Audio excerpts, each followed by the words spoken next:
Ouais, ces camps, c'est un peu le souvenir de martyrs de la résistance qui ont été torturés dans les geôles locminoises et fusillés à Penthièvre, enterrés dans un tunnel qui ont énormément de temps à retrouver.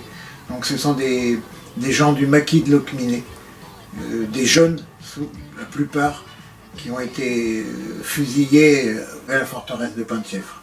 La résistance, ça m'a toujours passionné, l'histoire en général, et je me suis mis à l'histoire de Locminé, j'en ai fait une trilogie, et c'est au cours de la rédaction du 3e volume consacré à la guerre, et là je me suis intéressé au niveau archives, au niveau de tout ce qui s'est passé à la fois dans les geôles de Locminé et à la fois à Penthièvre, et c'est là que j'ai découvert la personnalité d'Annick Pisigaud, le thème du nouvel ouvrage La Rose et les Barbelés.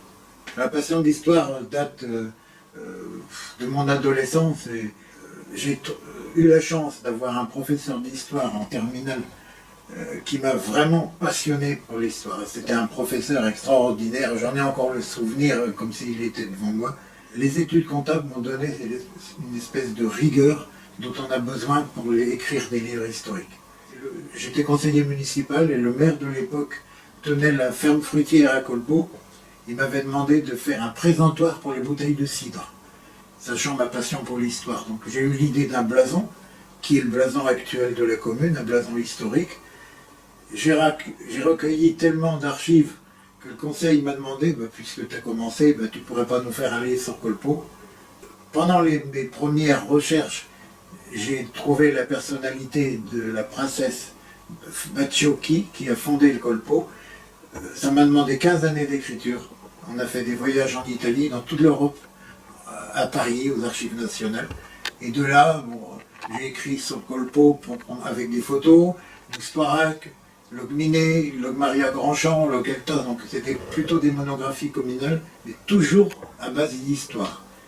Et lors du 3e tome de Locminé, sur la guerre dont on vient de parler, j'ai voulu approfondir la vie d'Annick Pisigaud. Et là, ça m'a demandé, ça fait depuis 7 ans de recherche, les archives allemandes, les archives des camps de concentration, les archives de la Croix-Rouge et ainsi de suite. J'ai pu découvrir une personnalité incroyable, des faits totalement inconnus jusqu'à la parution de l'ouvrage. Elle est morte très jeune, à l'âge de 21 ans, sans avoir parlé, ni à ses parents. Donc il y a des pans de son histoire qu'on n'arrive pas à cerner exactement. Il y a beaucoup de choses que les femmes ont faites pendant la résistance, mais elles ne sont pas répertoriées dans des registres d'archives.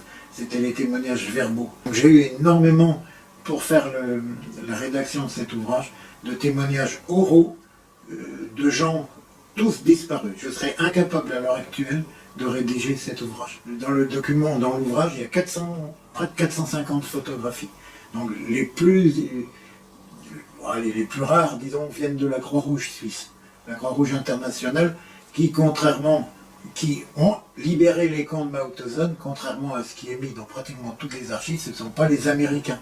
Les Françaises ont été libérées à la demande du président de la Croix-Rouge internationale de Genève, et avec un échange.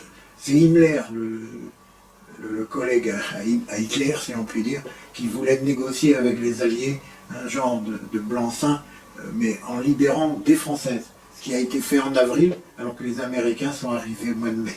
Elles sont passées par la Suisse, elles avaient des camps de désinfection, elles étaient dans des écoles, après passage d'hôpital, passage de rééducation, de l'alimentation, parce que si elles s'alimentaient normalement, elles mouraient. Elles étaient tellement faibles. Et donc toute cette période-là est traitée dans l'ouvrage, c'est un peu des choses inédites que j'ai eues avec les archives de Genève. C'est des petits bouts, hein, cette histoire-là. Il faut chercher dans toutes les directions, une phrase emmène une autre. C'est un genre de fil qu'on tire un peu comme une enquête policière. Il faut faire preuve de beaucoup d'imagination parce qu'il ne reste plus grand-chose. Mais l'hôtel des voyageurs qui a servi de camp de rassemblement pour les résistants, c'était dans le grenier alors que les Allemands habitaient au premier étage. Donc, il y a encore des traces.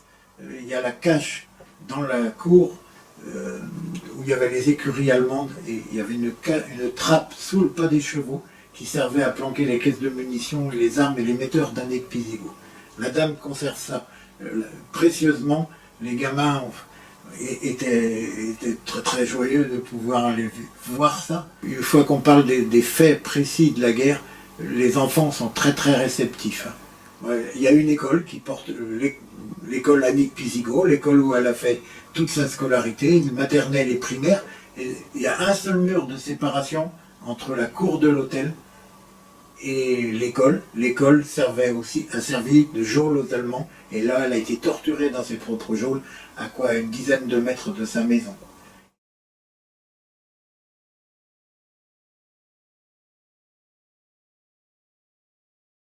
Et aussi, on parle de Jeanne de Gaulle, parce que la mère du général de Gaulle, son frère et Geneviève de Gaulle, ont résidé pendant 2-3 jours à Locminé au moment de l'appel du 18 juin. Elles étaient réfugiées à Locminé.